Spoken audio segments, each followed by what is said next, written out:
We are the change generation. We are the change generation.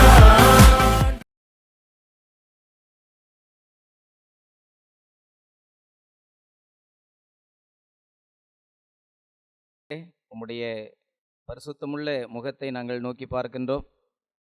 அருமையான தாயாருடைய நல்வாழ்வை நினைத்து ஆண்டவரே, குடும்பத்தின் பிள்ளைகளுக்காக நாங்கள் ஜெபம் பண்ணும்படியாக கூடி வந்திருக்கிற இந்த துக்க நிவர்த்தி ஜெப கூட்டத்திலே தூய ஆவியானவருடைய திருப்பிரசன்னம் தந்து உம்முடைய மக்களாகிய ஒவ்வொருவருடைய உள்ளங்களையும் ஆண்டவர் தேற்றவும் திடப்படுத்தவும் ஆறுதல் படுத்தவும் ஏதுவாக இந்த ஜெப கூட்டத்தை ஆசீர்வதித்து தாரும். கனமும் மகிமையும் ஆட்சிமையும் தேவரிற்கு ஏறெடுக்கிறோம். இயேசு கிறிஸ்துவின் நாமத்தில் வேண்டுகிறோம் நல்ல பிதாவே, ஆமென். இந்த அருமையான மதியல் வேளையில் 5ஆம் கட்டளையில் வைத்து எங்கள் அத்தையினுடைய நினைவு நாளை முன்னிட்டு இன்று சொல்வோமானால் இன்னைக்கு குழி மொழுகுகின்ற ஒரு வைபவம். இதற்கு வந்திருக்கின்ற அனைத்து உறவினர்களையும் நண்பர்களையும் மற்றும் அனைத்து ஊர் மக்களையும் வெளியூரிலிருந்து வந்திருக்கிற சொந்தங்களையும் பந்தங்களையும் வருக வருக என வரவேற்கிறோம். இந்த துக்க நிவர்த்தி கூட்டத்திற்கு வந்திருக்கின்ற தலைமை தாங்கும் நமது கோயிலூட்டு சேகர குருவானவர் அவர்களை நன்றியோடு நினைத்து பார்த்து இந்த நேரத்தில் அவர்களை வருக வருக என வரவேற்கிறோம். அவர்களுக்கு உறுதுணையாக நமது ஐயரம்மா அவர்கள் வந்திருக்கிறார்கள், அவர்களையும் வருக வருக என்று வரவேற்கிறோம். எல்லா நிகழ்ச்சியும் சிறப்பிக்கும் விதமாக நமது உபதேசியார் அவர்கள் வந்திருக்கிறார்கள், அவர்களையும் வருக வருக என்று வரவேற்கிறோம். பொதுவாக எங்கள் அத்தை அவர்கள், அதாவது எஸ்தர் வசந்தா மயிலம்மாள், அவருடைய வாழ்க்கையிலே உண்மையிலே ஒரு வசந்த காலம். ஏனென்றால் கடைசியாக, அதாவது நான் முதல்ல இந்த ஊரில் 82 செப்டம்பர் மாதம் 3ஆம் தேதி எங்கள் அத்தான் அவர்கள் தான் எங்களுக்கெல்லாம் திருமண ஏற்பாடுகள்லாம் செஞ்சாங்க. எங்கள் சித்தப்பா ஒருத்தர் தான் கோயில் துரசாமி சார்வாள், அடுத்து எங்கள் அத்தான் தான் தங்கசாமி சார்வாள் தான் எல்லாம் எங்களுக்கு. எங்கள் அக்கா ஜம்னாக்கா அவர்களெல்லாம் நினைத்து பார்த்து இந்த நேரத்தில் பெருமையாக இந்த 5ஆம் கட்டளையில் கால் எடுத்து வைத்த நேரம் நாங்கள் இன்று எல்லோரும் கோடீஸ்வரர்களாக இருக்கிறோம். அதுக்கெல்லாம் காரணம் எங்கள் மாமாவும் அத்தையும் தான். அது கடைசி காலம் எப்படி இருந்தது இன்னைக்கு கூட நினச்சி பார்த்தா, நான் மாப்பிள்ளை இழப்புக்காக வரும்போது பார்த்தா அந்த படிக்கட்டில் நின்றுட்டு அப்படி நின்றுட்டுருப்பா அவங்க மட்டும் தனியாக. அது எனக்கு இன்னும் பசுமையான நினைவுகள் இங்கே இருக்குது. அதனால் அவங்களுக்கு இந்த கூட்ட நேரத்திலும் ஒரு 5 நிமிஷம் மட்டும் அவர்களை பற்றி சொல்லலாம் என்று என்னுடைய கருத்து. உண்மையிலேயே அவர்களுக்கு அந்த 3 பிள்ளைகளும் கொடுத்து வைத்திருக்க வேண்டும். ஏனென்றால் 5 வருட காலம் எங்கள் அத்தை கீழே படுத்த பிறகு 5 வருஷம் காலம் தோளிலே தூக்கித்தான் சுமக்கவில்லை பெண்கள். அந்த பிள்ளைகள் எல்லோரும் அவ்வளவு கஷ்டப்பட்டார்கள். முதலேயே எங்கள் தம்பி அசோகராஜனுக்கு தான் நன்றி சொல்ல வேண்டும். ஏன்னா அவருடைய துணைவியார் கலா, அவள் தான் அதிகமாக இந்த குடும்பத்திற்கு உழைத்திருப்பாள், அதிகமாக உழைத்தாள். சோத்தை பொங்கி போட்டுக்கிட்டே இருப்பா. எத்தனை வேலைக்கு ஆள் வந்தாலும் சுங்கி போடுவா. நாங்கள் எத்தனை பேர் வந்தாலும் எங்களுக்கு எல்லாம் பார்ப்பா. அதனால் அவளுடைய வாரிசு, அவளுக்கு முதலே நன்றியை தெரிவித்துக் கொள்கிறேன்.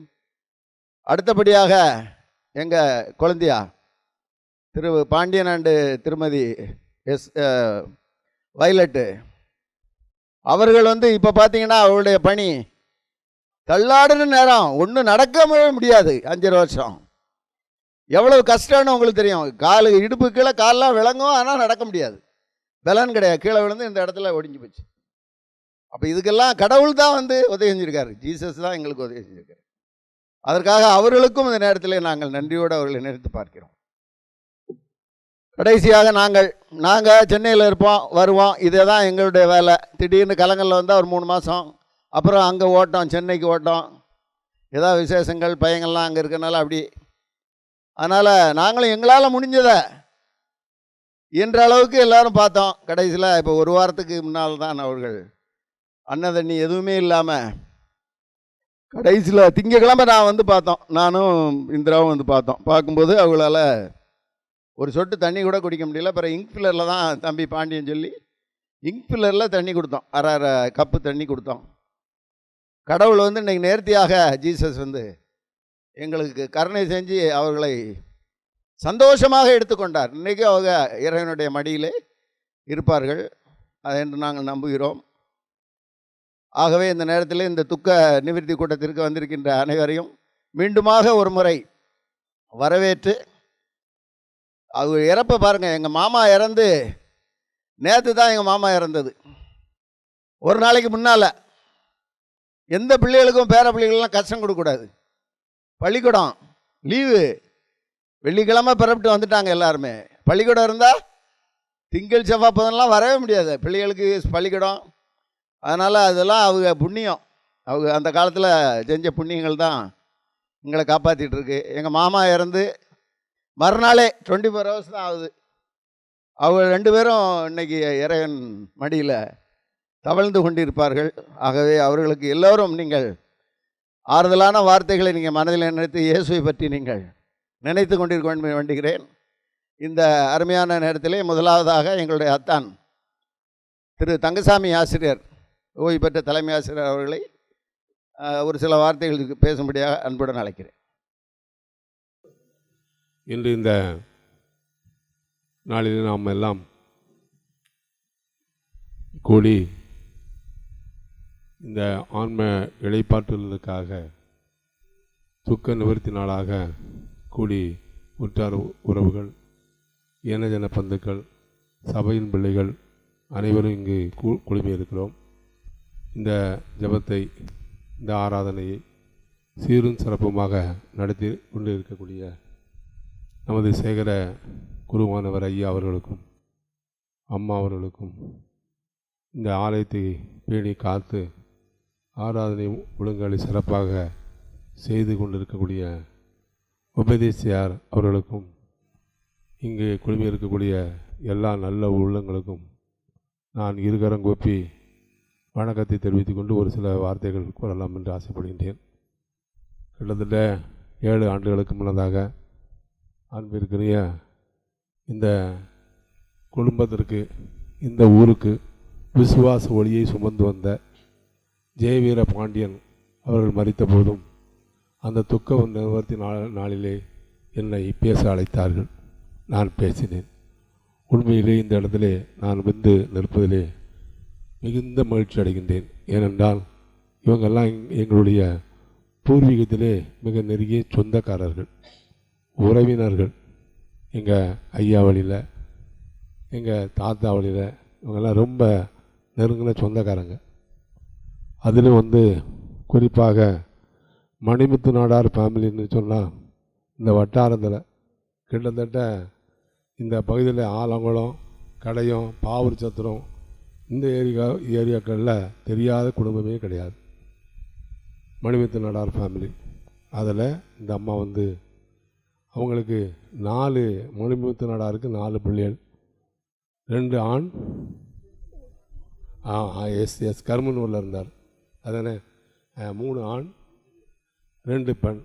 அதில் மூத்தவர் சிவன் பாண்டியன் எனக்கு நெருக்கமானவர். கிட்டத்தட்ட 1970 டிஎம்கே சார்பில் வந்து கடையம் சேர்மனாக பணியாற்றினார்கள். அன்று முதல் அவர்களோடு எனக்கு மிகுந்த தொடர்பு உண்டு. அடுத்ததாக அவருடைய சகோதரர் சீதாராமனை கூட வந்து மாதாபுரம் பள்ளியில் பெற்றோர் ஆசிரியர் கழக தலைவராக வைத்து அந்த பள்ளி வளர்ச்சிக்கு நான் பயன்படுத்தி இருக்கிறேன். இந்த நல்ல வேளையிலே வந்து இந்த ஊருக்கு மிகப்பெரிய வெளிச்சத்தை கொண்டு வந்தவர்கள் வந்து ஜெயவீர பாண்டியன். அவர் வந்து ஆரம்பத்தில் வந்து அவருக்கு 3 பொம்பளை பிள்ளைய, அந்த 3க்கும் அட்மிஷனுக்கு அங்கே வந்திருப்பார். யாருக்கு? இந்திராவுக்கு, அடுத்தால கலாவுக்கு, வயலட். அப்போது முதல்ல நான் அப்போ தான் தலைமை ஆசிரியர் ஆகியிருந்தேன் 80. இந்த ஆள் வந்து நிற்கிறத பார்த்தா நம்மளை விட ரொம்ப ஹைட்டு, நல்ல கலர், ஒரு மிலிட்ரியில் இருந்தவர். பார்த்த உடனே ஃபஸ்ட் டே வந்த உடனே அவர் இன்ட்ரடியூஸ் பண்ணார். அப்போ நம்ம சொந்தக்காரங்க பூர்வீகத்தில் உள்ளவங்கன்னு சொல்லி அப்போ அட்மிஷனுக்கு இந்திராவுக்கு போட்டது வச்சது. அதில் இருந்து அவரும் என்னோடு மிகுந்த தொடர்பு உண்டு. அவங்க இங்கே வந்ததுனால இந்த குடும்பத்தோடு அவங்களும் வந்து இடையங்குடியில் ஏவி தாமஸ் ஃபேமிலின்னா பிரசித்தி பெற்ற குடும்பம். நாங்கள்லாம் போயிருக்கிறேன். அந்த குடும்பத்தை சார்ந்தவர், மிலிட்ரியில் இருந்தவர். இந்த மணிமுத்து நாடார் எப்படியோ அவரை கவர்ந்து அந்த வேளையில் வந்து கிறிஸ்தவத்துக்கு தன்னுடைய மகளை கூட அவங்க வந்து என்னது எப்படியாவது அந்த குடும்பத்தோடு தொடர்பு கொள்ள வேண்டும் என்ற எண்ணத்திலே வந்து கிறிஸ்தவத்துக்கு மாறி இந்த இடத்திலே அவர்கள் நிலை கொண்டார்கள். அப்போது உண்மையிலே வந்து அவர்களுக்கு இப்பொழுது வந்து 3 பெண் குழந்தைகள். இப்போ மனோகர் வந்து அவருடைய திருமண காட்சிகளெல்லாம் என்னுடைய கண்முன் இருக்கிறது. இங்கே வந்திருக்கக்கூடிய சாமலுடைய அப்பா MS துரைசாமி அவர்கள் ஏற்பாடு பண்ணினார்கள். நானும் அதில் இணைந்து கொண்டேன். 82 நான் அங்கே நினச்சிக்கிட்டு இருந்தேன், 83 நினச்சேன், 82. அப்போ என்னுடைய பிள்ளைகள்லாம் இங்கே டாக்டராக 2 வயசு, அடுத்தால ராஜேஷுக்கு 5 வயசு. சின்ன பிள்ளைகளாக கூட்டியாந்து அப்படி மேடையில் ஏறி உட்காந்துக்கிட்டாங்க. எல்லாம் ஞாபகம் இருக்குது. இப்போ அந்த குடும்பம் தலை தூங்கி இருக்கிறது. அதே மாதிரி அடுத்ததாக வயலட் இங்கே ஜேம்ஸ் முத்துப்பாண்டியன் அவங்களுக்கு முறைப்பண்ண தான், சித்தப்பா மக்க பெரியப்பா மக்க தொடர்பு, அத்தைக்கு அங்கே தொடர்பு கொண்டு இன்றைக்கி அந்த வெளிச்சம் இங்கே வந்தது. இந்த ஐந்தாங்கல்ல மேற்கிலே ஒரு ஆலயம் இருப்பது போன்று ஜேம்ஸ் முத்துப்பாண்டியன் மூலம் இங்கே ஒரு ஆலயம் எழுப்பப்பட்டிருக்கிறது, கிழக்கு ஐந்தாங்கல்ல. அப்போ அதுக்கு முன்னாடியே சின்ன பிச்சல் மாதிரி வச்சு ஜெப ஆராதனை செய்திருப்பார்கள். அந்த ஆலய வளர்ச்சி, அவருடைய குடும்பம் வளர்ந்திருக்கிறது, மிகப்பெரிய செல்வ செழிப்பாக ஆகி கொண்டிருக்கிறது. அநேகர்களுக்கு அவர்களுடைய பிள்ளைகள் மூலம், மகள் மூலம், மருமக்கள் மூலம் உதவி செய்து கொண்டிருக்கின்றார்கள். அது வந்து மனோகரனுடைய குடும்பம் தலை துவங்கி இருக்கிறது. அவர் முதல்ல சொல்லிட்டார், பிள்ளைகள்லாம் கோடீஸ்வரனாக இருக்க. உண்மைதான். சிலர் வந்து அப்படி இப்படி நடிப்பாங்க. அவர் உண்மையை பக்காவா மனோகர் வந்து இங்கே உடச்சி பேசிட்டார். அதே மாதிரி கலா,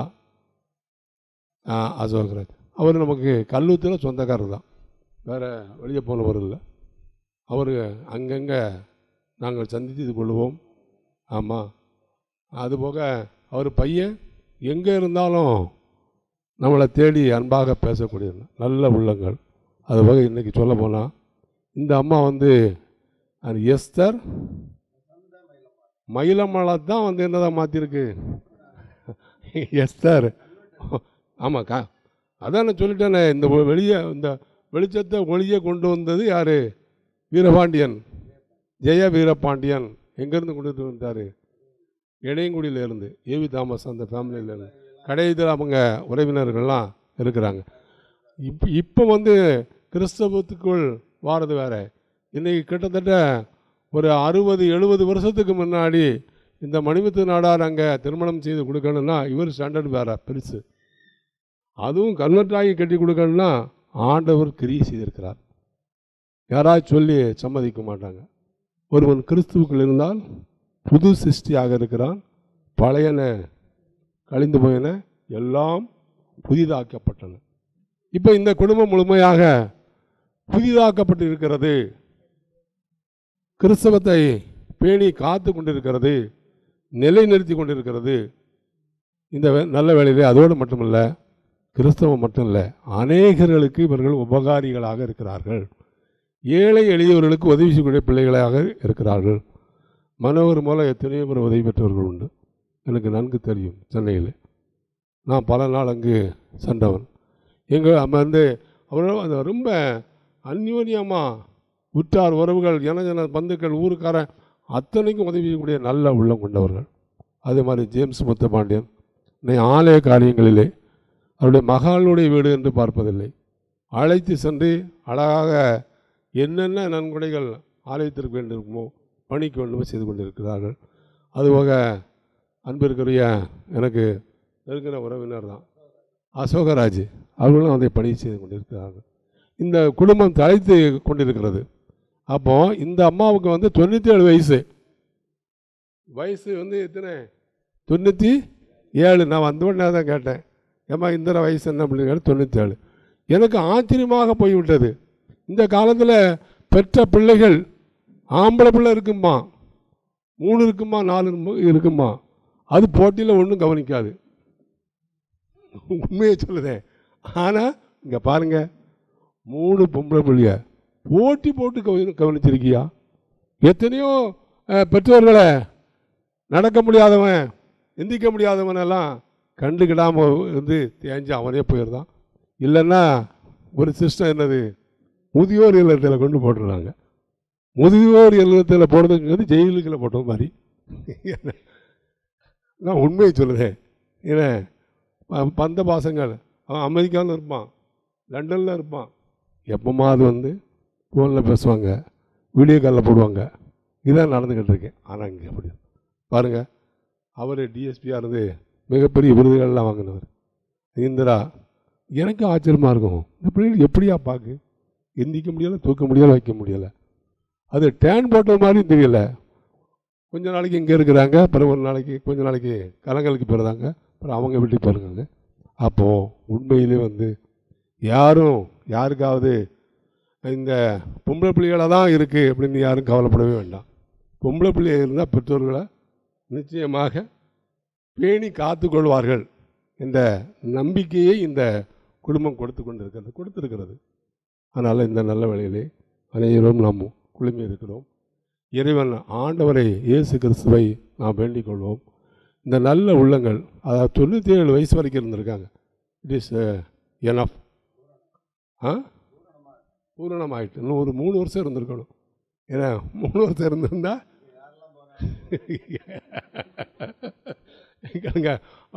அப்படி சொல்லப்படாது. அது போக இந்த உங்கள் மாமாவும் இப்போ 7 வருஷத்து தான் முந்திருக்கிறாரு. அவரும் வந்து என்னது கிட்டத்தட்ட 90 வயசு வரைக்கும் இருந்திருக்கார். இந்த நல்ல குடும்பம், நல்ல எண்ணங்கள், உயர்ந்த எண்ணங்கள், ஆண்டவரால் ஆசீர்வதிக்கப்பட்ட வழிநடத்தப்பட்ட குடும்பம். இந்த இன்னும் அவன் இந்த அம்மாவும் தேவரபாண்டியனும் பிள்ளைகளையும், பிள்ளைகளின் பிள்ளைகளையும், பிள்ளைகளின் பேர பிள்ளைகளையும் கண்டு மகிழ்ந்து சென்றிருக்கின்றார்கள்.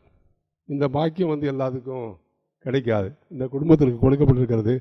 இறைவன் தாமே இன்னும் ஐயா அவர்கள் செய்தியை கொடுக்க இருக்கிறார்கள்.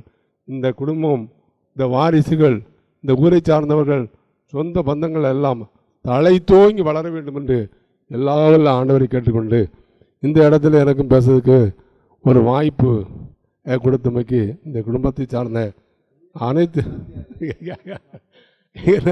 நல்ல உள்ளங்களுக்கும் மீண்டும் கரங்குப்பி வணங்கி நான் முடிக்கின்றேன். நன்றி. கூட இந்த இல்லத்திற்கு அத்தையவர்களை பற்றி பேசுவதற்காக அழைத்த தயவுத்துக்காக நன்றி செலுத்துகிறேன். ஐயா அவர்களுக்கும் அம்மா அவர்களுக்கும் முதலாவது நன்றி செலுத்துகிறேன். அதற்குடைய உற்றார்கள் யாவருக்கும் நான் நன்றி செலுத்தி தெரிவித்துக் கொள்கிறேன். இங்கே என்னுடைய அண்ணாச்சி அவர்கள் திரு மனோகர் சுந்தரதாஸ் அவர்கள் இங்கே இந்திராணியை திருமணம் செய்வதற்கு முன்பாகவே இந்திராணி அவர்கள் எங்களுடைய தாயாரிடத்தில் பூலாங்குளத்திலே படித்தார்கள். தெற்கு பூலாங்குளம் நடுநிலைப்பள்ளியில் எப்பங்கெல்லாம் இடம் கிடையாது. தெற்கு பூலாங்குளம் திருசுந்தரவேல் நடுநிலைப்பள்ளி தான் உண்டு. அப்போவே அவங்க தெரியும், அண்ணி வந்து எங்களுக்கு தெரியும். 1982 தான் மேரேஜ் அவனுக்கு, 81 82 நான் கல்லூரி தேர்ட் இயர் படிக்கும்போது 1982ஆம் வருடம் அண்ணாச்சி அவர்களுக்கு அண்ணி அவர்கள் திருமணம் முடித்தவுடன் அது முதல் எங்களுக்கு மாமா அவர்களும் அத்தையவர்களும் எங்கள் மிக பாசமாக என்ன செய்வார்கள், மிக அன்பு காட்டுவார்கள். அங்கே கிருஷ்ணகிரி போவாங்க, போகும்போது எங்கள் வீட்டுக்கு வந்துட்டு போவாங்க. மாமா வந்து சனிஞர் பொதுவாக போவாங்க, மட்டன் எடுக்காக போவாங்க. வரும்போது வீட்டில் இருந்து எங்கள் அப்பாவை பார்த்துட்டு போவாங்க. அந்த மாதிரி மிக பாசம் உள்ளவர்கள். இங்கே நானும் அண்ணாச்சி சென்னையிலேருந்து வந்துட்டாங்கன்னா நான் வந்து அண்ணாச்சி பார்க்க வரும்போது அத்தையவர்கள் மிக ஐயான்னு நினைச்சவங்க, மிக அன்பாக உபசரிப்பாங்க எங்களை. நான் என் தம்பி நாங்கள் யாரும் வந்தாலும் நினச்சவங்க ரொம்ப அன்பாக உபசரிப்பாங்க. அவருடைய அத்தையருடைய ஆத்மா சாந்தி விரும்புகிறேன். அதோடு இங்கே அவருடைய 2வது மகள் கலா அவர்களை பற்றி சொல்லும் பொழுது அவர்களும் மாதாப்பட்டத்தில் படித்து இங்கே அசோகராஜ் அவருடைய திருமணம் செய்து கொடுத்தார்கள். அவர்களும் நல்ல உள்ளவங்கள், எங்கே கண்டாலும் அண்ணாச்சி அப்படின்னு பேசி அன்பாக பேசுவாங்க. 3வது எடுத்துக்கொண்டோம் என்றால் வயலட், அது படிக்கும் பொழுதே எங்களுக்கு தெரியும், மாதாப்பட்டத்தில் படிக்கும்போதே வயலட் ஒரு நல்ல மகள். அதை என்னுடைய ஜேம்ஸ் முத்துப்பாண்டியன் அவர்களுக்கு உறவின் முறையில் திருமணம் செய்து கொடுத்தார்கள். அவர்கள் ஜேம்ஸ் முத்துவாண்டியன் ஒரு இளம் தான தர்மம் உள்ளவர்னு சொல்லலாம். கடந்த நாட்களிலே கோயில் திருப்பா ஸ்டேட்டில் ட்ரெஸ்ஸராக இருக்கும்போது அங்கே அவர் வராமல் நினைச்சவங்க நீ செஞ்சுக்கிடுங்கம்பாங்க. அப்படி ஒரு தாராளம் உள்ளவர். பொருளாளராக இருக்கும்போது எல்லோரும் சொல்ல மாட்டாங்க, நான் கணக்கு பார்க்க வேண்டிய அவசியம் இல்லை, அண்ணாச்சி சொல்லிட்டீங்களா, சாமெல்லாம் சொல்லிட்டீங்களா, ரைட்டு அப்போ நான் பார்த்துக்கிட்டேன் அப்படின்னு சொல்லிட்டு கொஞ்ச நாள் வரவே இல்லை. வரட்டாலும் நீங்கள் பார்த்து செய்யுங்க அப்படின்ட்டு அதில் தலையிடுறது கிடையாது. அப்போ இந்த முன்னேற்றமான திட்டங்களுக்கு நிச்சயம் அவர் உதவி பண்ணுகிறார். சில பேர் முன்னேற்றம் பண்ணாங்க, வாழை பிடிச்சி எடுப்பாங்க, அப்புறம் லேட் ஆகிட்டே இருக்கும் எல்லா காரியமும். அதனால் இந்த காரியம் முன்னேற்ற முடியாது. அப்படி ஒரு காரியத்துக்கு அவர் என்ன செய்வார், எந்த ஒரு காரியமாக இருந்தாலும் முன்னேறக்கூடிய அளவிற்கு என்ன செய்வார், அவர் ஒரு திட்டங்களை தீட்டி ஆலய காரியங்கள் 5ஆம் கட்டில் எடுத்துக்கிட்டோம்னா நல்ல டெவலப்மெண்ட்டு அப்படி ஒரு காரியத்தை செய்தார். பொது காரியங்களிலேயோ மற்றும் பாஸ்டேட் வளர்ச்சியிலேயோ, பாஸ்டேட்டில் எப்படி செஞ்சால் நல்லா இருக்கும்னா ஒரு ஷெட்டு போட்டுட்ருக்கோம், அதை சீக்கிரத்தை செய்யுங்க அப்படின்னு சொல்லிகிட்டே இருக்கிறாரு. அப்போ அந்தளவுக்கு நான் சொல்லுவார் அடிக்கடி, நீங்கள் அதுக்குரிய பணம் தர ஆட்கள் சீக்கிரத்தில் பார்த்து அந்த ஷெட்டு அமைங்கனாச்சு, அது தோத்தரை மணி செஞ்சால் நல்லாயிருக்கும், அந்த மாதிரி உற்சாகப்படுத்தக்கூடிய ஒரு ஆள் சொன்னால் தான் தெரியும். அந்த சமயங்களில் இந்த குடும்பங்கள் ஒவ்வொருவரையும் ஆண்டவர் ஆசீர்வதித்திருக்கிறார். பிள்ளைகள் பேத்தியமார்கள் ஆசீர்வதித்திருக்கிறார். அந்த குடும்பங்கள் தலைத்தவங்க நான் ஆண்டவனை பிரார்த்திக்கிறேன். அதோடு எனது அண்ணாச்சி அவர்கள் திரு மனோகர் சுந்தர தாஸ் அவர்கள் ஓய்வு பெற்ற பின்பு 85 சென்டை இந்த சபையார்களுக்கு, சபை மக்களுக்கு கல்லறை தோட்டமாக 2021ஆம் ஆண்டிலே ரிஜிஸ்டர் பண்ணி சப் ரிஜிஸ்டர் ஆஃபீஸில் அண்ணாச்சி அண்ணி பிள்ளைகள்லாம் வந்து என்ன செஞ்சாங்க, வயலட்டு எல்லோரும் வந்து என்ன செஞ்சாங்க, அதை பத்திரத்தில் கையெழுத்து போட்டு என்ன செஞ்சாங்க, கொடுத்து அந்த இலவசமாக கொடுத்தாங்க. அது ஆண்டவருடைய பெரிய கிருபையினால நடத்தப்பட்டது. மாமாவுடைய கனவு அது நனவானது. அது வந்து அது ஒரு திட்டமாக அவர்கள் செயல்படுத்தி இருக்கிறார்கள். அதுக்கு பாண்டியனும் முழு ஒத்துழைப்பு கொடுத்திருக்கிறார் என்பதை நான் தெரிந்து கொள்கிறேன். அதுக்காக அந்த பிள்ளைகள் தானதமாக கொடுத்தாங்க. 85 சென்ட் கொடுக்கணும்னா இப்போ முடியாது, அப்படி தானே, ஒரு சென்ட்னாலுமே கொடுக்க மாட்டாங்க. அப்படி ஒரு காலத்தில் நீங்கள் 85 சென்ட் கொடுக்காங்கன்னா அது ஆண்டவருடைய பெரிய கிருபை. அந்த குடும்பத்துக்கு ஆண்டவர் பெரிய ஆசீர்வாதத்தை கொடுப்பார். இந்த வேளையிலும் கூட இந்த பேசுக்கு இந்த அமைப்பை தந்ததுக்காக நன்றி செலுத்துகிறேன். இந்த குடும்பத்தின் பிள்ளைகள் மீண்டும் தலைத்தோங்கவும் வாழவும் அத்தையர்களுடைய ஆத்மா சாந்தியடையும் மாமாவுடைய ஆத்மா சாந்தியடையும் தேவன் தாமே ஆசீர்வதித்து எடுத்து வராங்க. 1 தெசலோனிக்கேயர் 4ஆம் அதிகாரம் 13ஆம் வசனம் முதல் 18ஆம் வசனம் முடிய. அன்றியும் சகோதரரே, நித்திரை அடைந்தவர்கள் நிமித்தம் நீங்கள் நம்பிக்கையற்றவர்களான மற்றவர்களைப் போல துக்கித்து அறிவில்லாதற்கு எனக்கு மனமில்லை. இயேசுவானவர் மரித்து பின்பு எழுந்திருந்தார் என்று விசுவாசிக்கிறோம். அப்படியே இயேசுவுக்குள் நித்திரை அடைந்தவர்களையும் தேவன் அவரோடே கூட கொண்டு வருவார். கர்த்தருடைய வார்த்தையை முன்னிட்டு நாங்கள் உங்களுக்கு சொல்கிறதாவது, கர்த்தருடைய வருகை மட்டும் உயிரோடு இருக்கிற நாம் நித்திரை அடைந்தவர்களுக்கு முந்திக் கொள்வதில்லை. ஏனெனில் கர்த்தர் தாமே ஆரவாரத்தோடும் பிரதான தூதனுடைய சத்தத்தோடும் தேவ எக்காலத்தோடும் வானத்திலிருந்து இறங்கி வருவார். அப்பொழுது கிறிஸ்துவுக்குள் மரித்தவர்கள் முதலாவது எழுந்திருப்பார்கள். பின்பு உயிரோடு இருக்கும் நாமும் கர்த்தருக்கு எதிர்கொண்டு போக மேகங்கள் மேல் அவர்களோட கூட ஆகாயத்தில் எடுத்துக்கொள்ளப்பட்டு இவ்விதமாய் எப்பொழுதும் கர்த்தருடனே கூட இருப்போம். ஆகையால் இந்த வார்த்தைகளினாலே நீங்கள் ஒருவர் ஒருவர் தேய்ச்சிங்கள் என்பது வேத பகுதி வாசித்தாயிற்று.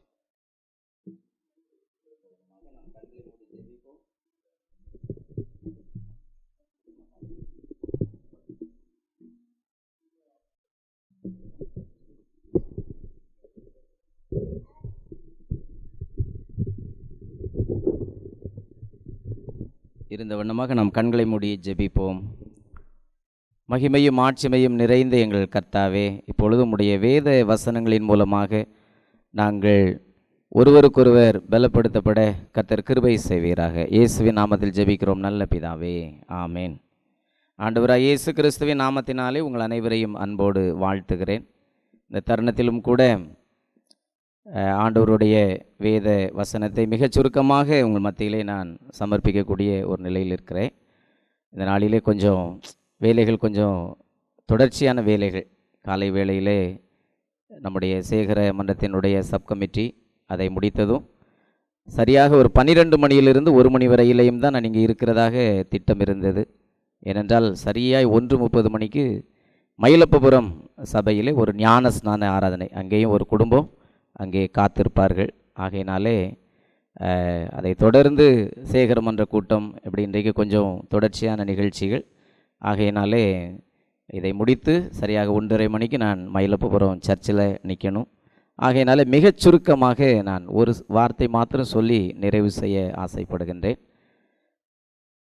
தெசலோனிக்கே சபைக்கு பவுலடிகளார் சொல்லுகிற வார்த்தை நம்ம எல்லாருக்குமே நல்ல தெரிந்த ஒரு வார்த்தை தான். அவர் சொல்லுவார், கர்த்தர் தாமே ஆரவாரத்தோடும் பிரதான தூதனுடைய சத்தத்தோடும் தேவ எக்காலத்தோடும் வானத்திலிருந்து இறங்கி வருவார். அப்பொழுது கிறிஸ்துவுக்குள் மரித்தவர்கள் முதலாவது எழுந்திருப்பார்கள். பின்பு உயிரோடு இருக்கும் நாமும் அவருக்கு எதிர்கொண்டு போக இப்படியாக என்றென்றைக்கும் நாம் அவரோடு கூட இருப்போம். இந்த வார்த்தையினால் நீங்கள் ஒருவரை ஒருவர் தேற்றிக் கொள்ளுங்கள் என்று சொல்கின்றார். ஒருவேளை எவ்வளவு வயது முதிர்ந்த நிலையிலே ஒருவர் எடுத்துக்கொள்ளப்பட்டாலும் நம்முடைய மனம் என்பது ஒரு திருப்திப்படக்கூடிய ஒரு மனம் அல்ல. அதாவது நம்முடைய தாயாருக்கு நல்ல ஒரு பூரணமான வயதை ஆண்டவர் தந்திருக்கிறார். இன்றைக்கி அம்மாவை எடுத்துக்கிட்டோம் அப்படின்னா 97 வயசு. இந்த வயதை நாம் இன்றைக்கி கால ஓட்டத்திலெல்லாம் நினைத்து பார்ப்பது அப்படிங்கிறதே ரொம்பவும் அப்படி நினைத்தாலே ஒரு பெரிய அதிசயம்தான். ஏன்னா யாருக்கும் நாம் 90 வயசு இருப்போம், 97 வயசு இருப்போம், 100 வயசு இருப்போம் அப்படிங்கிற நம்பிக்கை இன்றைக்கி இங்கே இருக்கிற நம்மில் கூட யாருக்கும் ஒருத்தருக்குமே இருக்கா அப்படின்னா ஒரு பெரிய கேள்விக்குறி தான். நம்மலாம் ஒரு எப்படியும் ஒரு 90 தாண்டிடுவோம், நம்ம கட்டாயம் சமாளிச்சிடலாம் அப்படின்ற யாருக்கு நம்பிக்கை இருக்கிறது இன்றைக்கி? இல்லை. அப்போது 97 வயசில் அம்மா எடுத்துக்கொள்ளப்பட்டிருக்கிறார்கள். சரி, நம்ம அம்மா நம்மலாம் 90 வயசு இருக்கோமோ நம்ம தெரியல, ஆனால் ஆண்டவர் நம்ம அம்மாவுக்கு 97 வயசு வரைக்கும் அவங்க இருக்கிறதுக்கு வாய்ப்பு தந்திருக்காரு. அப்போ பரவாயில்ல அப்படின்னு நம்ம உதடுகள் சொன்னாலும் சில நேரங்களில் அந்த உறவு இருக்கிறது பாருங்கள். குறிப்பாக பிள்ளைகளுக்கு அம்மா கூட சின்ன வயசில் இருந்து இவ்வளோ காலம் வரையிலையும் செலவு செய்த அந்த நாட்கள், அந்த அனுபவங்கள் அந்த இதய சிந்தனையிலே நிற்கும்போது அது எவ்வளவு வயது முதிர்ந்தாலும் ஒரு நெருடலை தரக்கூடியதாகத்தான் இருக்கும் இல்லையா? ஆனாலும் பாருங்கள், எவ்வளவு ஒரு மன பாரம் ஒருவேளை நமக்கு ஏற்படக்கூடுமானாலும் பவுலடிகளாருடைய வார்த்தை என்ன அப்படின்னா, ஒரு நாள் நம்ம எல்லாரும் ஆண்டவருடைய மக்களாக மறுபடியும் நம்முடைய வாழ்வை தொடர்வோம் என்கிற ஒரு பெரிய நம்பிக்கையை நமக்கு முன்வைத்து அந்த நம்பிக்கையை கொண்டு ஒருவரை ஒருவர் நீங்கள் தேற்றிக் கொள்ளுங்கள் என்று சொல்கின்றார். கிறிஸ்துவுக்குள் அன்பானவர்களே, ஒருவேளை நம்ம எல்லாருமே ஒரு நாள் இந்த உலகத்தை காலி செய்துவிட்டு போகக்கூடியவர்கள் தான்.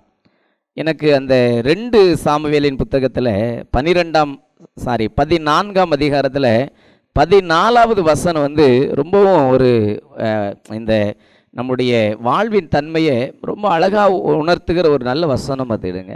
அந்த வசனம் அந்த பகுதி எது அப்படின்னா, அதாவது அப்சலோமும் தாவீதும் ஒருத்தருக்கு ஒருத்தர் மனஸ்தாபமாக இருக்கும்போது அந்த தாவீது கேசூர் அப்படிங்கிற அவங்களுடைய தாத்தா தான் அங்கே ராஜா அப்சலோமுக்கு அங்கே போயிருப்பார். அதாவது அம்னோன் அப்படிங்கிற தாவீதினுடைய மற்றொரு மகனை இவர் கொலை செய்துவிட்டு அங்கே தப்பி போயிருப்பார், அப்பா கண்ணில் படாமல் இருப்பார். அப்போது படைத்தளபதியாகிய யோவாப் ஒரு பெண்ணை அவர் பேசி ராஜா முன்னாடி போய் இப்படிலாம் சொல்லு அப்படின்னு ஒரு பெரிய கதையை சொல்லி கொடுப்பார். அப்போது அந்த பெண்மணி ராஜா முன்னாடி போய் ஒரு பெரிய கதையை கட்டுவா. நான் ஒரு விதவை, எனக்கு 2 பிள்ளைகள் இருந்தாங்க, அதில் 2 பிள்ளைகளும் ஒரு நாள் சண்டை போடும்போது இன்னொருத்தனை கொலை பண்ணி விட்டான். இப்போது என் சொந்தக்காரங்க எல்லாம் ஒரு மகன் அடுத்த மகனை கொலை பண்ணான் இல்லையா, அந்த மகனுக்கு ஈடாக இவனை நாங்கள் கொலை பண்ணணும், ஏன்டா கொண்டு வா அப்படின்னு கேட்குறாங்க, நான் என்ன செய்யட்டும் அப்படிங்கிற மாதிரி பேசுவா. அப்போ ராஜா சொல்ல, அப்படி யாராவது வந்தாங்கன்னா என்கிட்ட சொல், நான் பார்த்துக்கிறேன் அப்படின்னு சொல்வார். அந்த சூழல் அப்படியே ராஜாவுக்கு எதிராக திருப்பிடுவா. ஐயா, 2 பிள்ளைகளில் ஒரு மகனை ஒருத்தர் இது பண்ணிட்டா, அடுத்த மகனை யாரும் கொலை பண்ணக்கூடாது, அழிக்கக்கூடாது அப்படின்னு நீரே சொல்றீ, பிறையும் அப்சலோமுக்கு எதிராக நீர் இந்த மாதிரி கங்கணம் கட்டிட்டு இருக்கிறீரு அப்படின்னு திசை திருப்பிடுவா. இது அவ சொல்கிறதில்ல, யோவாப் அந்த மாதிரி சொல்லி விட்டுருப்பார் படைத்தளபதி. ஆனால் அந்த யோவாப் சொல்லி கொடுத்தாரா அல்லது அந்த பெண் சொன்னாலா அந்த வார்த்தை நமக்கு தெரியாது, பார்த்துக்கிடுங்க. ஆனால் ரொம்ப அழகாக அந்த இடத்துல ஒரு வார்த்தை பயன்படுத்துவா. என்ன சொல்லுவா அப்படின்னா, ராஜாட்ட போய் நிற்கும்போது, ராஜா நம்ம எல்லாருமே மரித்து போகிறவர்கள் தான், அழகாக அந்த வார்த்தையை சொல்வா. ராஜா நம்ம எல்லாரும் மரித்து போகிறவர்கள் தான், அதாவது மீண்டும் சேர்க்கப்பட முடியாதபடிக்கு தரையிலே சுவரப்படுகிற, அதாவது தரையிலே சிந்தப்படுகிற தண்ணீருக்கு ஒப்பாயிருக்கிறோம் அப்படின்னு ஒரு வார்த்தையை சொல்லி தான் பார்த்துக்கிடுங்க இந்த சூழலை விளக்கி சொல்வார் ராஜா இடத்துல. பாருங்க, நம்ம எல்லாருமே நீ ராஜாவாயே இருக்கலாம், உலகத்தையே உன் நாட்டையே ஆட்சி செய்யக்கூடிய பெரிய ராஜாவா நீர் இருக்கலாம், ஆனால் ராஜா நம்ம எல்லாரும் மரிக்கக்கூடியவர்கள். மீண்டும் சேர்க்கப்பட முடியாதபடிக்கு நிலத்திலே ஊற்றப்படுகிற நீருக்கு ஒப்பாய் இருக்கிறோம் அப்படின்னு சொல்லலாம். உண்மை. அது எவ்வளவு வயசு நம்ம இந்த உலகத்தில் வாழ்ந்தாலும் ஒரு நாள் நிலத்திலே ஊற்றப்பட்ட மறுபடியும் அதை திரும்ப சேர்க்க முடியாத ஒரு தண்ணீர் மாதிரி தான். நம்ம அது அவ்வளோதான், அதோடு போச்சு. அப்படிப்பட்ட ஒரு வாழ்வு தான். ஆனாலும் என்ன அப்படின்னா, ஒரு நாள் நம்ம எல்லாரும் ஒரு இறைவனோடு கூட நம்முடைய வாழ்வை தொடர்வோம் என்கிற ஒரு பெரிய நம்பிக்கை ஆண்டவர் நமக்கு கொடுத்திருக்கிறார். அந்த நம்பிக்கையை கொண்டு நாம் ஓட அழைக்கப்பட்டிருக்கின்றோம். அருமையான தாயாரும் கிறிஸ்துவுக்குள் மரித்தவர்கள் முதலாவது எழுந்திருப்பார்கள் அப்படின்னு சொல்லப்பட்டிருந்த வேத வசனத்தின்படி ஒரு நாள் தாயாரும் உயிர் தெழுந்திருப்பார்கள் இல்லையா? ஒருவேளை ஆண்டவருடைய வருகை முந்தலாம், அல்லது நம்முடைய வாழ்வு ஒருவேளை முந்திக் கொள்ளலாம். எது எப்படி இருந்தாலும் சரி, இறைவனுடைய ராஜ்யத்தில் எல்லாரும் நாம் ஒரு நாள் சேர்க்கப்பட்டவர்களாக ஆண்டவரை மகிமைப்படுத்தும் ஒரு தொடர் ஓட்டத்தை, தொடர் வாழ்வை ஆண்டவர் நமக்கு முன் வைத்திருக்கிறார். அருமையான குடும்பத்தின் பிள்ளைகளை ஆண்டவர் தாமே தேற்றி திடப்படுத்தி நடத்தி நமக்கு முன்பாக, குறிப்பாக அருமையான குடும்பத்தின் பிள்ளைகள் உட்பட அனைவருக்கு முன்பாக ஆண்டவர் வைத்திருக்கிற ஓட்டத்திலே, தொடர் ஓட்டத்திலே சீராய் ஓடுகிறதற்கு ஆண்டவர் தாமே பலன் தந்து ஆசீர்வதிப்பாராக. ஆமென். நாம் ஜெபிப்போம். மகிமையும் மாட்சிமையும் நிறைந்த எங்கள் அன்பின் ஆண்டவரே, மீண்டும் கூட தமக்கு நாங்கள் நன்றி செலுத்துகின்றோம். ஆண்டவரே, இந்த சூழலை கர்த்தர் நீர் அறிந்திருக்கிறீர். அருமையான அம்மாவுடைய நல்ல வாழ்வுக்காக நாங்கள் உமக்கு நன்றி சொல்கிறோம். நல்ல ஒரு ஆண்டவரே, நாங்கள் யாருமே அங்கலாய்க்க இடமில்லாதபடி, ஆண்டவரே ஏன் இவ்வாறு நடந்தது என்று நாங்கள் கேள்வி கேட்க இடமில்லாத அளவுக்கு அருமையான தாயாருடைய வாழ்க்கையை நீர் ஆண்டவர் ஆசீர்வதித்து வந்தீர். நல்ல ஒரு வாழ்க்கை ஆண்டவரை 97 ஆண்டு காலம் இந்த உலகத்தில் அவர்களுக்கு ஒரு நல்ல இருப்பை தேவரீர் கொடுத்தீர். மட்டுமல்ல, ஒருவேளை பலவீனப்பட்ட போதிலும் கூட சில ஆண்டுகளாக ஆண்டவரே நல்ல பிள்ளைகளை அவர்களுக்கு கொடுத்து நல்ல பராமரிப்பை தந்தீர். ஆண்டவரே, அப்படி ஒரு பெரிய ஒரு நல்வாழ்வை தாயாருக்கு தேவரீர் கொடுத்ததற்காக உமக்கு நன்றி. பிள்ளைகள் மூலமாக அருமையான அம்மாவுக்கு கிடைத்த நல்ல சேவைகளுக்காக உமக்கு நன்றி. ஆண்டவரே, நல்ல ஒரு அன்போடும் அந்யோன்யத்தோடும் ஆண்டவரே நல்ல பயபக்தியோடும் இருக்கிற அன்பு குடும்பத்தார் ஒவ்வொருவருக்காக உமக்கு நாங்கள் நன்றி. அம்மாவுக்கு தந்த அருமையான 3 பிள்ளைகள், அருமையான சகோதரிகள், ஆண்டவரே கணவர்கள், ஆண்டவரே பேரப்பிள்ளைகள் எல்லாரும் ஒரு நல்ல அந்யோன்யமாக, அன்பாக, மனமகிழ்ச்சியாக, ஒருமித்து கருத்தொருமித்தவர்களாக சிறப்பான ஒரு குடும்பம் என்று சாட்சியை நிலைநாட்டத்தக்க அளவுக்கு இந்த குடும்பத்தை ஆண்டவர் ஆசீர்வதித்து வந்திருக்கிறீர். எல்லாவற்றுக்காக நன்றி. பிள்ளைகள் எல்லாருக்கும் நல்ல வாழ்வை தந்திருக்கிறீர். அனைத்துக்காக உமக்கு நன்றி. தொடர்ந்து ஆண்டவருடைய ஆசீர்வாதம் உடைய பிள்ளைகளிடத்திலே தலைமுறை தலைமுறையாய் நிலைத்திருக்க கர்த்தர் கிருபை செய்தரும்.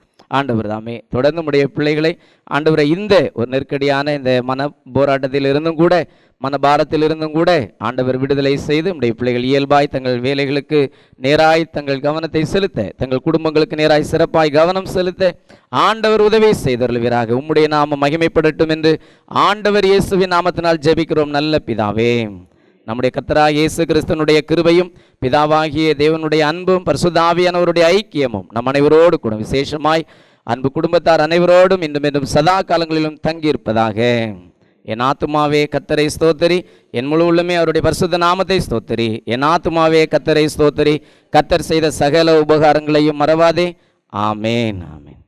இந்த வேளையிலே இந்த விசேஷ ஜெப கூட்டத்துக்கும் மற்ற விருந்து நிகழ்ச்சிக்கும் தலைமை தாங்கி எங்களுக்கு நல்லபடியாக நடத்தி கொடுத்த ஐயா அவர்களுக்கும் அம்மா அவர்களுக்கும் நன்றியை தெரிவித்துக் கொள்கிறேன். உபதேசி ஐயா அவர்களுக்கும் நன்றியை தெரிவித்துக் கொள்கிறேன். அதே போல் ஜோஷுவா டிவி இந்த நிகழ்ச்சியை எங்களுக்காக ஒரு கவரேஜ் செஞ்சு எங்களுக்காக ஒரு அண்ணாச்சி முருகன், தமிழ்ச்செல்வன் இவங்க எல்லாத்துக்குமே நான் நன்றியை தெரிவித்துக் கொள்கிறேன். எங்கள் அம்மா ஃபங்க்ஷனுக்கு இவ்வளோ பேர் வருவாங்கன்னு நாங்கள் உண்மையிலே நினைக்கல. ஏன்னா எங்கள் தாத்தா பார்த்திங்கன்னா இறந்தபோது அநேகர் வந்திருந்தாங்க. அவங்களுக்கு நிறையா பேரோட ஒரு பழக்கம் இருந்துச்சு, அதனால் வந்திருந்தாங்க. எங்கள் அம்மா இறந்தபோது நாங்கள் இவ்வளோ ஒரு ஜனம் வரோம் அப்படின்னு நாங்கள் நினைக்கவே இல்லை. எங்கள் அம்மா இறந்ததை கிட்டத்தட்ட தெரிஞ்சு ஃபோன் மூலியமாகவோ இல்லை தகவல் மூலியமாகவோ அறிஞ்சு நீங்கள் எல்லாம் இந்த ஒரு நிகழ்ச்சியை நல்லபடியாக நடத்தி கொடுத்த எல்லாத்துக்குமே நான் நன்றியை தெரிவித்துக் கொள்கிறேன். அதே போல் அம்மாமைக்கு அநேகர் ஹெல்ப் பண்ணாங்க. இந்த ஊரில் பார்த்திங்கன்னா நிறைய பேர் ஏன்னா அம்மா கிட்டத்தட்ட ஒரு 5 வருஷமாக படுத்த படுக்கையாக இருந்து நிறைய கஷ்டங்களை அனுபவிச்சிருந்தாங்க. இருந்தும் முதல் நன்றி எங்கள் அம்மாமைக்கே நான் தெரிவிக்கணும். ஏன்னா அவங்க பார்த்திங்கன்னா எங்கள் குடும்பத்தில் கரெக்டாக கணக்கு வழக்கு எல்லாமே எங்கள் அம்மா தான் பார்ப்பாங்க. எங்கள் தாத்தாவோட வந்து எங்கள் அம்மா தான் வந்து பார்த்திங்கன்னா கணக்கு ஒரு நோட் வச்சுருப்பாங்க, ஒரு பென்சில், ஒரு சின்ன இவ்வளோ சைஸில் தான் இருக்கும். அதை சீவி வந்து பார்த்திங்கன்னா ஃபுல்லாக கணக்கு எழுதுவாங்க. கணக்கு எழுதி வரவு செலவு கணக்கு எங்கள் ஊருக்கும் சரி எங்கள் வீட்டுக்கும் சரி ஃபுல் அண்ட் ஃபுல் கணக்கு எழுதுனது வந்து எங்கள் அம்மா தான். அதே போல் அவங்க இறக்கும் போதும் பார்த்திங்கன்னா அவங்க கணக்கு கரெக்டாக பண்ணிட்டு போயிருக்காங்க. இந்த 3 நாள் நம்ம வந்து இந்த நேரத்தில் நம்ம இறந்தோம் அப்படின்னா யாருக்கும் எந்த தொந்தரவும் இருக்காது, யார் வெளியூர்லேருந்து வர்றவங்க வந்துட்டு போகலாம், சனி ஞாயிறு பிரச்சனை இல்லாமல் இருக்கும்னு சொல்லிட்டு. அதனால் இந்த நேரத்திலே எங்கள் அம்மாமைக்கு இந்த உள்ளூரில் நிறைய பேர் ஹெல்ப் பண்ணிங்க, நிறைய பேர் வந்து பார்த்திங்கன்னா அவங்கள கூட இருந்து பார்த்துக்கிட்டீங்க. அவங்க எல்லாத்துக்குமே நன்றி. என்னால் யார் எப்படின்னு பேர் சொல்ல முடியல, பட் இருந்தாலும் எல்லாத்துக்குமே நன்றி. அதே போல் வெளியூர்லேருந்து வந்தவங்க எல்லாருமே வந்து நல்லபடியாக எங்கள் அம்மாமையை வந்து இருக்கும்போதும் கவனித்தவர்கள், இப்போது அவங்க இல்லாத போது இந்த நிகழ்ச்சிக்கு வந்து சிறப்பித்து கொடுத்த எல்லாத்துக்குமே வந்து நன்றி. எங்கள் குடும்பத்து மூலிமா நான் கேட்டுக்கொள்கிறேன். நன்றி, வணக்கம்.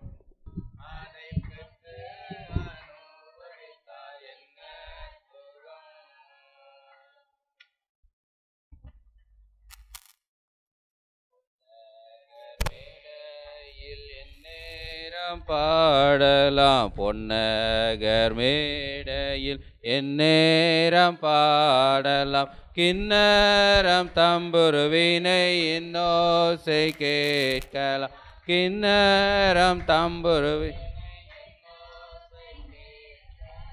என்ன சுகமாக என்ன சுகம் என் இரட்சகரின் சமூகம், பேரானந்தம் பரமானந்த மோட்ச சுகானந்தம், அதை பெற்று அனுபவித்தால் என்ன சுகம். வெற்றி பொன்வெண்ணங்கி தரித்து கொள்ளலாம், வெற்றி பொன்வெண்ணங்கி தரித்து கொள்ளலாம், சுத்த பொன்னால் செய்த வீதியில் உலாவலாம், சுத்த பொன்னால் செய்த வீதியில் உலாவலாம், என்ன சுகம் ஆகா என்ன சுகம் என் இரட்சகரின் சமூகம், பேரானந்தம் பரமானந்த மோட்ச சுகானந்தம், அதை பெற்று அனுபவித்தால் என்ன சுகம். ஜீவநதியில் குளித்து களிக்கலாம், ஜீவநதியில் குளித்து களிக்கலாம், ஜீவ விருட்சக்கனியை புசிக்கலாம், ஜீவ விருட்சக்கனியை புசிக்கலாம், என்ன சுகம் ஆகா என்ன சுகம் என் இரட்சகரின் சமூகம், பேரானந்தம் பரமானந்த மோட்ச சுகானந்தம், அதை பெற்று அனுபவித்தால் என்ன சுகம்.